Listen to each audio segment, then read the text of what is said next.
Hello there everyone and welcome to the Rosera Network with me, Rich Walker, and Dan Webb. Hello everybody. Hello. Today, Dan, we're looking at Devil May Cry 5, which I recently had a lovely extended hands-on session with. How extended, Rich? Very extended. I got to play 11 missions, mate. How long does it take to do 11 missions, Rich? It took... Well, I replayed a bit of it as well, so I played for about 5 hours all told. Okay. And I got to play with all three characters, so as well as Nero and Dante, I got to try out V for the first time, and this is V we're looking at right now. He's a sort of gothy-looking fellow with a silver cane. What kind of role does he play in the video game? Well, he's the catalyst for the entire story, I was told by Hideaki Itsuno, the director, who we interviewed, and we'll have an interview going up with him soon. But V is very different. He's I genuinely totally thought V was prospect. a girl when you said No. in the office. It's a guy. So he hangs back and lets these familiars do the fighting for him, these animals.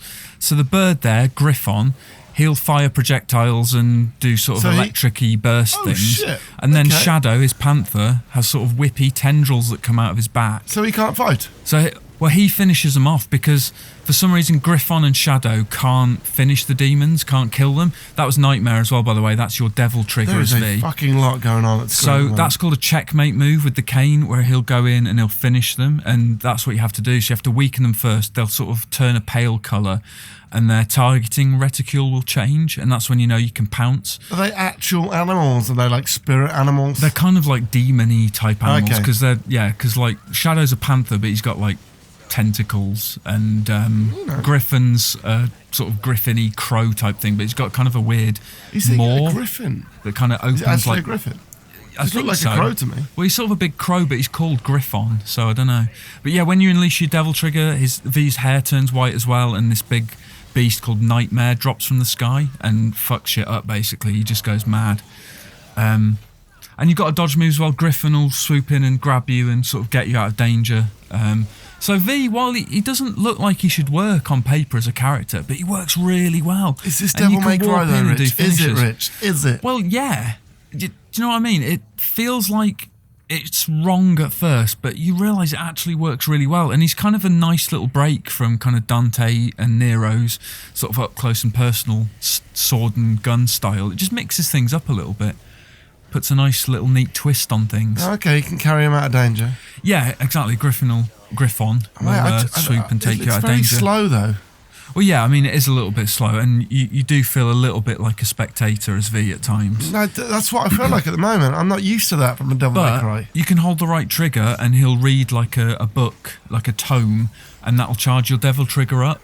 I thought he could just read a book. No. That's it. It serves a purpose. You guys do some fighting. I'm just going to read War and Peace. But you've also got to consider that they have their own health bars as well, Griffon and Shadow. So if you look up in the top left corner there... Oh, yeah, I see.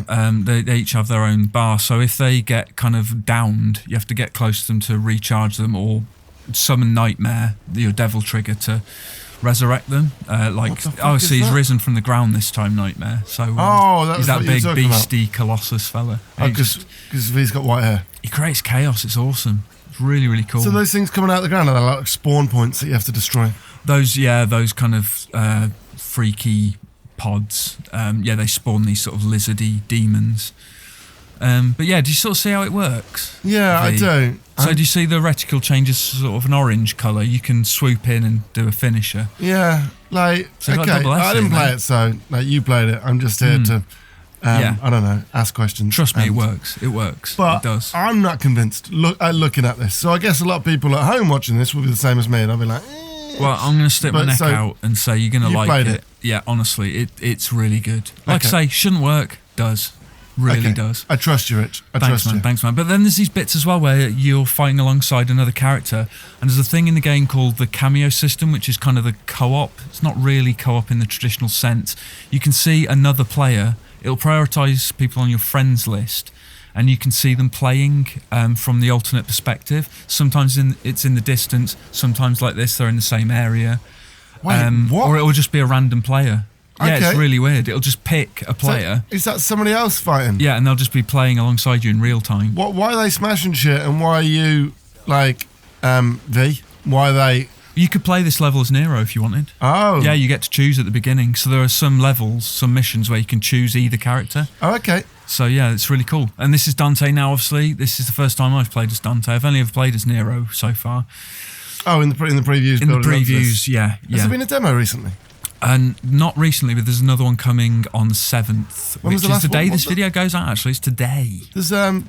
There's been a Nero demo, yeah. Oh, there has, set right? in Redgrave City, it. which is the game's sort of version of London. This version of Dante had his Alastor sword and his dual guns, ebony and ivory, but you can switch to his shotgun and these the fiery gauntlets, the Balrog. Oh, mate, I love the... on the fly. Like the gauntlets. They're super great. cool. Because they always do some crazy kind of moves on them, right? Yeah, like uppercuts and kicks and stuff. But in the full game, you'll also have that hat that busts crazy moves, and obviously the motorcycle that breaks into two pieces and is like a pair of big buzzsaw thingies. So yeah, Dante's shaping up to be super cool, but it just looks great too. I love the style of it. It kind of seems to be a sort of perfect balance between what Ninja Theory did with DMC and the style of the series, if you know what I mean, of the numbered versions. You're one of the guys that wanted a DMC 2, right? I really liked DMC, yeah, and I expected as a DMC Ninja Theory, 2. No, as in Devil May Cry. Yeah, exactly. Ninja Theory's reboot I thought was really good. I was one of the people who enjoyed that game. But this is a great halfway house. It's perfect. It's kind of the DMC Ninja Theory gameplay, but as a proper kind of true sequel, if you know what I mean. So yeah, I'm happy with what I've played so far. So you can do the usual flicking back and forth between like weapons and stuff, right? Yep. So it's on the triggers here. So right trigger changes your sword to gauntlets and back and forth. Did it used to be on the D-pad? Possibly. The D-pad is your styles now. So you've got all of Dante's fighting styles on the D-pad. So you've got, yeah, right. I couldn't get to triple, unfortunately. That was close. Yeah, so you've got his Royal Guard on the down, Trickster on up, and then left and right you've got Sword Master and Gunslinger. So you've got all of Dante's styles in one place, which is really, really cool. So any Dante sort of type you want to be, it's all there. And you can obviously buy different moves to expand your loadout, your arsenal. So they've thought of everything. They've kind of thought of everything. So fans of all the characters and people who want something new have got V. You're kind of, laughing. Do you have to play V at points? Yeah, you do. There are missions where you're V. And is that the same with Dante and Nero? Yeah. So there are missions where it will just be that one character assigned to it, and then there are others where you get to choose. Are they? How does it work story-wise? Are they in different areas? Is it just? I think they're kind of interwoven in parts. But there's they must be if you can choose between one or the other. Yeah, no, exactly. But there's before each mission, there's a time and a date, so you understand where everything slots in, and they're not necessarily all played out chronologically either. Oh, okay. So it all ties into the prologue. You're trying to defeat this kind of demon king called Urizen, Urizen, is it? Is this big guy on the right? Is he dead? So do you see in the distance as well? I'm watching Nero fighting off in the distance. So that's another player doing that. Oh, so okay. How cool is that? Yeah, that is great. I really like it. So this is one of the missions you can pick between either as well? Yes, so you can play as V or Nero in this mission. Oh, that's actually really, really Isn't it a cool twist. Yeah. So that's the cameo in the system. missions where you can select, that's when you get to see the other characters in the distance or alongside you. So if I was playing as Nero, I'd be over there and I could see V over here doing this. But it's all in real time. And if that works, because obviously this is a controlled environment that we play these kind of demos in. If that works out in the wild, that'd be sick. Yeah. Because usually you'd be like, why isn't if I can choose between the two, why aren't they both here fighting? Now that's why. They are. So are they slightly different paths then?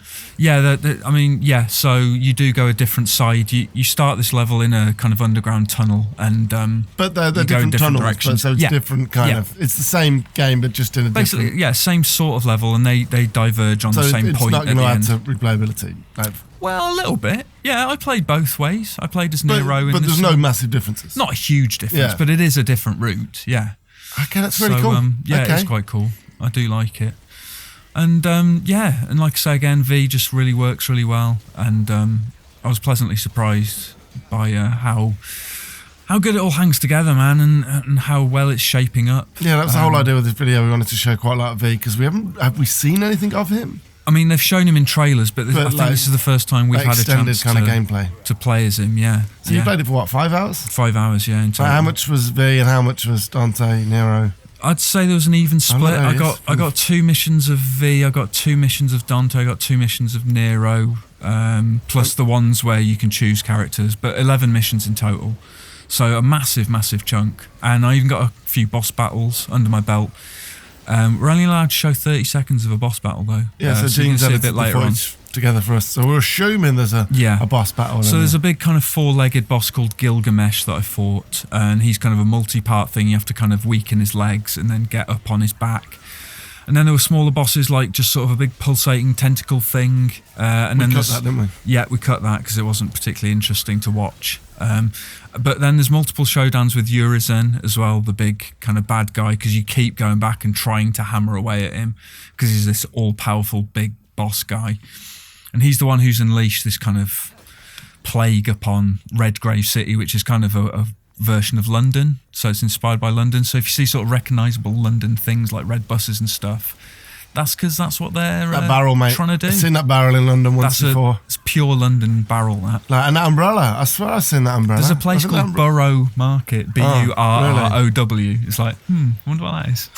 Is it Spitalfields? Yeah, that's right. Yeah. Okay, I thought it was. But they've done a really good job, actually, of kind of aping the London style without making it too much like London. It's quite iconic, though, right? Yeah. In terms of London, London's very different to any other city in the world. Same with Paris. Same with New York. New York. Those kind of like. So they're it's quite easy to kind of nail the iconography. Let's use that as a word. No, it's a good word.